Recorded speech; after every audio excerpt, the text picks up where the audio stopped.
BRS నేతలకు జూపల్లి సవాల్ కూడా విసిరారు. 2.5 ఏళ్ళు అయిపోయింది కొత్త ప్రభుత్వం ఏర్పడి, ఇప్పుడు కూడా మళ్ళీ అప్పులపై చర్చ. ఏంటి ఈ రచ్చ మీద మీ కామెంట్ ఏంటి? అంటే ఇక్కడ రచ్చ ఏంటంటే ఫస్ట్ ఈ అప్పులు అంటే అసలు అప్పు అనేది ఏంటి అనేది మనం మాట్లాడుకోవాలి. ఇక్కడ 2 రకాల చర్చలు ఉన్నాయి. అప్పు అనే ప్రభుత్వం ఏ లెక్క చూపుతోంది, ప్రభుత్వం అన్ని లెక్కలు కలిపి చూపడం లేదనేది బీఆర్ఎస్ ఆరోపణ. మేము చెప్తున్న ఫ్యాక్ట్ అనేది అధికార కాంగ్రెస్ ఆరోపణ. ఇక్కడ చర్చ ఏంటంటే ప్రభుత్వ ప్రధాన అప్పు, రెండోది ప్రభుత్వం గ్యారంటీ ఇచ్చి కార్పొరేషన్ ద్వారా తీసుకున్న అప్పులు. ఇక్కడ 2 అంశాలు ఉన్నాయి. రాజకీయ పార్టీలు తమ వాదనకు అనుకూలంగా ఒక లెక్కన మాత్రమే ప్రస్తావిస్తున్నాయి, మరో లెక్కన పక్కన పెడుతున్నాయి అనేది ఒక విమర్శ. అసలు తెలంగాణ అప్పు ఎంత అన్నది ఇక్కడ కీలకమైన అంశం. రెండోది స్పెసిఫిక్గా ఇప్పుడు మనం ఇది ఇన్ డీటెయిల్గా చెప్పాలి.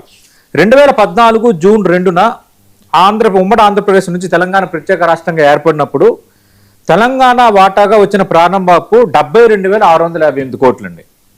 అప్పట్లో తెలంగాణ మిగులు బడ్జెట్ కలిగి పటిష్టమైన ఆర్థిక స్థితితో స్టేట్గా స్టార్ట్ అయిన వాతావరణం మనకి చూసాం.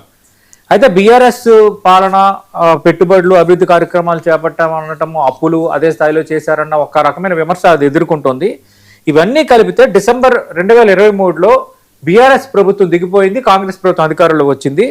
ఆ టైంకి కాంగ్రెస్ ప్రభుత్వం అసెంబ్లీలో ప్రవేశపెట్టిన అధికారిక శ్వేతపత్రం ప్రకారం బడ్జెట్ రుణాలు ప్రభుత్వ గ్యారంటీలతో